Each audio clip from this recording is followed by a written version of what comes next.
Hey everyone, we are back with another episode of Life Possible with a Disability. If you want to follow me on social media, it is Life Possible KR, and you can find all of the podcasts on YouTube just by using my name, which is Karen Roy. I'm here today with my friend Michele Lee. Hi, Michele. Hello, hello. We got to know each other through the United Spinal tag group, which is technology assistant. Right? Technology assistance group. Yeah. And I liked Michele from the very beginning. It's a pretty large group, eclectic group of wheelchair users.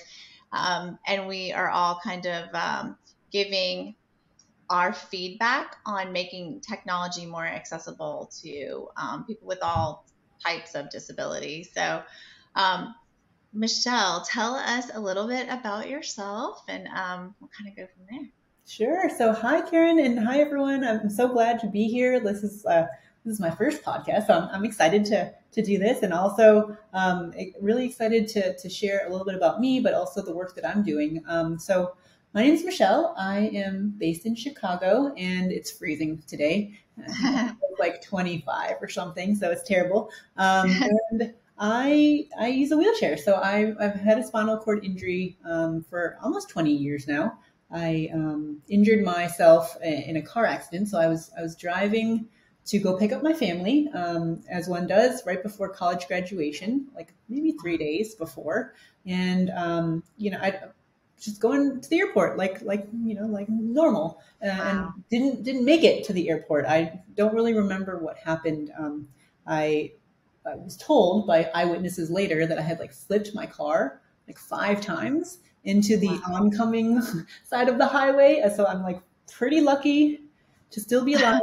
Yeah, no, that's one thing, but didn't necessarily like walk away from the car crash. So I broke my neck at like C5-6, and so technically a quadriplegic, and I've been using a power chair ever since. And yeah, it's been a journey, honestly. So, Wow. you know, as How old were a you? lot of people, I was 20, so Wow. didn't even didn't get to graduate, didn't get to do a lot of the things that one does in their 20s. Wow. Yeah. I can relate to that because I was 19. So it was just like my beginning of my sophomore year in college. So it kind of changes what you Yeah. thought life was going to look like for sure. Um, and the difference between being a paraplegic and a quadriplegic, like that's what's so great about the tag group too, is to have the perspectives of so many different wheelchair users. And I I think all the time about how the use of technology for my friends who are quads, how that really improves your life and your independence and just all the things that you're able to do. Absolutely. Like technology is really like my lifeline. If we didn't have all the things, I wouldn't be able to work. I wouldn't be able to, live my life how I want to. I have all these like smart devices and all the things, tricked out to make my life a little bit more accessible, I guess, for the things that I do. So not having use of my hands is it's kind of, it's a bummer, right? Yeah. Can't type, can't zip up zippers, can't button buttons or tie shoes, but I'm very grateful to be able to live in this day and age where there's a lot more solutions out there for folks like us, right? So Right. And that's part of what I always thought was so valuable about Michelle's feedback. She's really smart. And, the every time I do something where I'm able to use my arms, like I'm a T10 complete paraplegic. So I have the use of my arms. And every time I like roll myself onto the bed or, do something like that, I think about my friends that like, would need assistance with those things or at least need, a number of more technologies to be as independent as possible. So tell us a little bit about your new job. Sure. Oh my gosh. Yeah. So I joined Cruise in April. And for those of y'all who haven't heard of Cruise, which I hadn't heard of Cruise before either until really getting to know the company and getting really excited to work here, we are a self driving car company, and we're building the most advanced driverless car service. And we're based in San Francisco. And it's so cool. Like, as a person who mentioned as a quadriplegic who doesn't have use of their hands, driving is not necessarily something that I feel safe doing again. Like after being in a car accident and probably causing my own car accident, driving has just been something that I'm not comfortable doing anymore. And it's also so expensive to have like a wheelchair accessible van, as I'm sure and also just getting around, right? Like, in making sure, like, having somebody always have to drive me somewhere, or always have to find a friend or a family member and say, hey, you want to take me to the doctors? Hey, do you want to take me wherever? It's just it's so inhibiting for independence. Like, it's just very, I like to be able to do things on my own, and like not being able to walk, not being able to tie your shoes again, or zip a zipper, right? Like, all that's been taken away. And like the transportation piece is also like, it's so dehumanizing. I feel like, just not being able to go where you want to go and do the things you want to do. And so being part of a company that is building something to help people go places and like do the things and live their lives, it's really incredible. And I'm really excited about it. That is exciting. So I know that y'all are there are already cars out there in San Francisco that are Yes. being utilized like currently. Tell us a little bit about that. Sure. So we have a really cool partnership with GM, and General Motors like supplies our vehicles. And GM, right now we have Chevy Bolts like on the roads of San Francisco driving. And so most nights you can open our app and you can call a car like you would an Uber or a Lyft, and they will, a car with literally no driver will come and get you. It's That's so cool. It Yeah, is it sounds amazing. like that. Yeah, like you're probably too young for this, but like the Jetsons, right? No, I I mean, love the Jetsons. Yeah, we're like a right? little bit far short from the flying car part, but it literally it comes to you. There's nobody in the driver's seat. It was so cool. I got to experience my first driverless ride last time when I was out for work in San Francisco, and it was so cool. It was literally like magic. I just couldn't believe it. I was like, "What? There's literally no one driving. How is this happening?" And It's just navigating. Yeah, it's so cool. And I think about for people, so not necessarily wheelchair users, but people with other types of disabilities, whether those are visual impairments. And then my mom is 75 and she's like zipping all over the place, but was recently hospitalized. I don't know. Um, there was like a level of confusion. And so for a while, I was thinking, like, how is she going to get to her appointments? Like, I have to work. My daughter is in college. So how am I going to get my mom the places that she needs to be? So there are already cars on the road in San Francisco, and I think rolling Mhm. out soon in some other cities. But tell us a little bit about it's a little different, right, for wheelchair users, and like, so tell us a little bit about the project you're working on for Yeah, Cruise. no, and I would love to. So, as a Chevy Bolt, as if anyone can imagine, is not going to be super conducive to a power wheelchair. So, yes, but it's really cool, and like really what gets me super super excited and jazzed about working here at Cruise is we are working on the first like wheelchair accessible autonomous vehicle. So, like, let that sink in, like wheelchair accessible autonomous vehicle. Like, what? Yeah, So cool. We're like with working with GM, we are working on like a purpose-built vehicle called the Origin. And if you can imagine, it looks like a little bit of a toaster. I love it. It's so cute.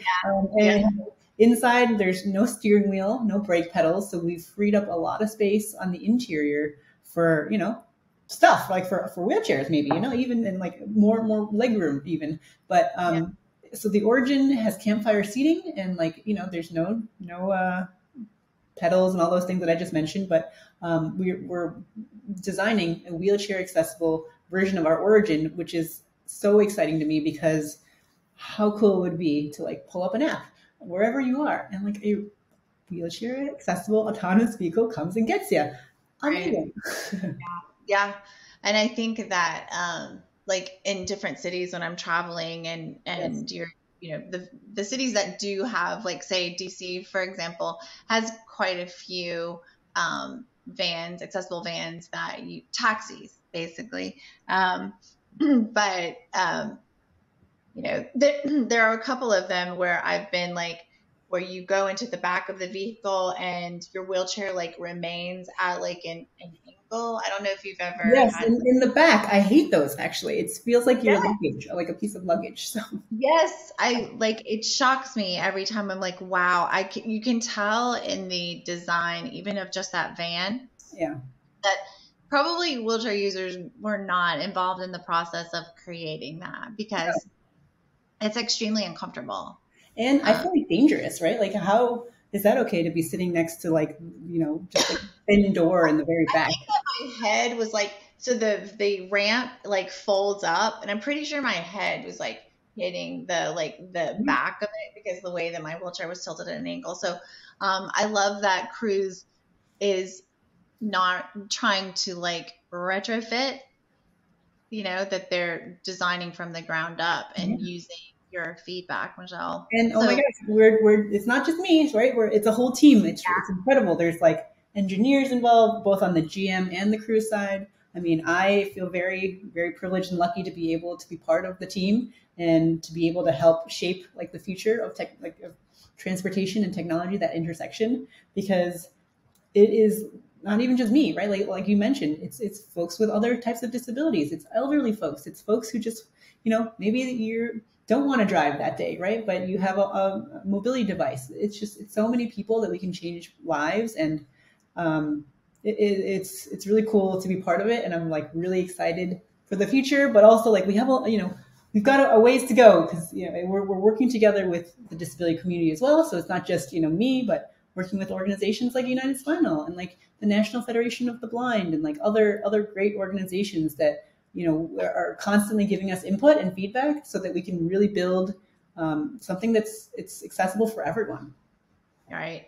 And safe, right? So I know that's key to, because I think the very first thing you think of, I mean, I did was like, wait a minute, like just the concept of there not being a driver in the car. Right. Granted, there's a lot of drivers who are not very safe and are very distracted. So you're eliminating, some of those risk factors that are involved, right? Absolutely. And also, like, how many times have you been in an Uber or a taxi where like you're strapped in and it's just you and the driver, and it's a little bit creepy, right? I don't Yeah, always feel so safe in that sort of scenario. So like we're creating a culture of like psychological safety too. Like you're in this vehicle alone, and that's your space. You don't have to right. worry about like somebody knowing where you live because they're dropping you off at your home. That kind Wow. of thing.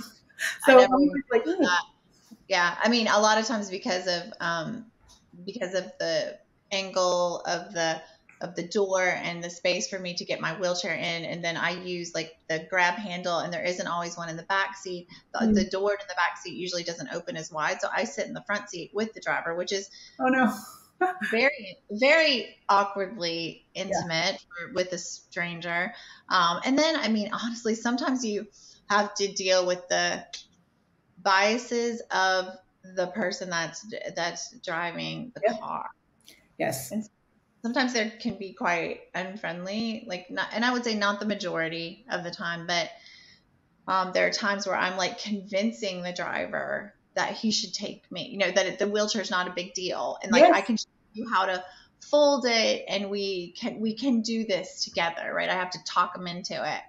I guess you eliminate that. Yeah. And you don't have like I've heard so many stories from people in the community where they've been discriminated against because of their disability, right? Like they have a service dog. They're like, oh, we don't allow animals in our rideshare or in our taxi. Like, what? That's part of, how they get around. You can't just say no, you can't bring your service dog. Like at Cruise, we welcome service dogs, right? Like there's no driver to say no also, but like it's robots won't discriminate. And I think that's awesome. Right. And they're not allergic to dogs, Yeah, so. they're not allergic, well, quote unquote, right? Allergic to dogs. And Right. if a robot knows that you have a wheelchair, they're not going to drive away. I've actually had I've had that instances. too. Tell me about your experience. I'll No, tell you it's about. just like I mean, I was traveling. I have a folding chair because when I travel, I don't bring my big power chair. But even though I'm like, hey, my chair like folds, and like we call an Uber like we normally do, like hey, and there wasn't a wheelchair one available, so we're like, okay. let's try to call the SUV. And yeah, the driver's like, no, no, no, no, we can't do it. No space in my trunk. I'm like, really? Yeah. You know what I mean? And then so just drove away. Like I was Yeah. stranded. So, My friend and I were in Denver, and there was like a friend of my best friends. I had never met her before, so she really, so Anne's been dealing. We've been best friends since I before I got shot, so for 35 years. But we were waiting for the Uber. As soon as we didn't like let them know ahead of time, I'm in a chair. I don't think you should have to. right. And the van saw us, and literally like made passed us up, made a big U-turn, and like took off. Wow. It's like a van. Really? Like, come on, guys.